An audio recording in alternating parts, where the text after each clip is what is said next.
I never thought I'd say this, but Build-A-Boat players probably have the IQ of Albert Einstein.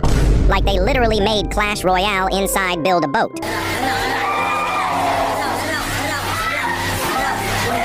Like, how do you make a game inside a game that's already inside a game? What's even crazier is that someone built an entire working laptop inside Build-A-Boat.